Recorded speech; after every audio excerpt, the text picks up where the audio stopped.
ఇవన్నిటికీ ఒక ఆలోచన విధానాన్ని తీసుకొచ్చాం. ఈ రోజే నేను వెళ్ళాను, ఇక్కడ ఒక వెహికల్ కూడా పంపిస్తున్నాం. ఆ వెహికల్లో మీ ఇంట్లో ప్లాస్టిక్ కానీ అదే మరిగా ఈ వేస్ట్ కానీ లేకపోతే అనేక రకాలైన పాత వస్తువులుంటే అవన్నీ ఒక రేటు వారిగా ఇచ్చి వాళ్ళు అవన్నీ తీసుకొని మీకు ఏ వస్తువులు కావాలన్నా అక్కడికక్కడే దాన్ని ధరగట్టి మీకు ఇచ్చే పరిస్థితికి వస్తున్నారు.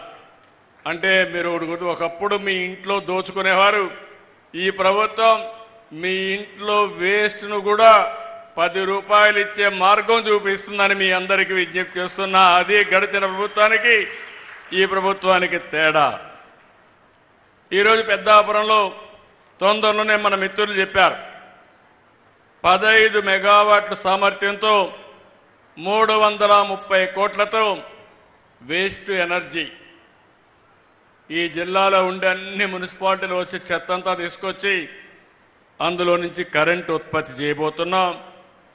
కరెక్ట్గా ఈ రోజు నుంచి 18 నెలల్లో పూర్తి చేయాలని ఆదేశాలు ఇచ్చాం.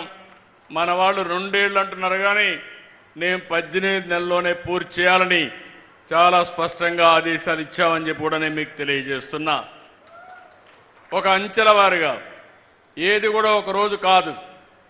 అందుకని ఎక్కడికక్కడ కార్యక్రమాలు ఇచ్చి ఒక ముఖ్యమంత్రిగా నేను ప్రతి 3వ శనివారం ఒక ఊరికొచ్చి ఆ ఊరిలో ఈ యొక్క స్వచ్ఛ ఆంధ్రప్రదేశ్ కార్యక్రమంలో పార్టిసిపేట్ చేసి ఒక్కొక్క నెల ఒక్కొక్క థీమ్ మీద కూడా ముందుకు తీసుకెళ్తున్నాం.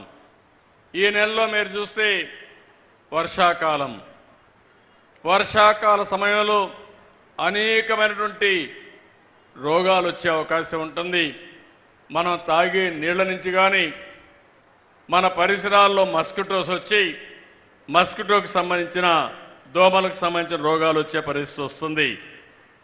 ఇలాంటివన్నీ కూడా అనేక సందర్భాల్లో మీరు చూస్తే నిన్నే మేము ఒక పాలసీ కూడా తీసుకొచ్చాం. ఏదే సర్క్యులర్ ఎకానమీ అని.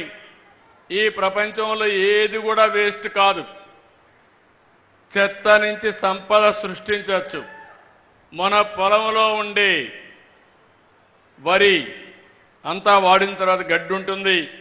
ఆ గడ్డి నుంచి కొన్ని అట్టపెట్టెలు తయారు చేసే పరిస్థితి వస్తుంది. కడాన సముద్రంలో నాచు ఉంటుంది. ఆ నాచు నుంచి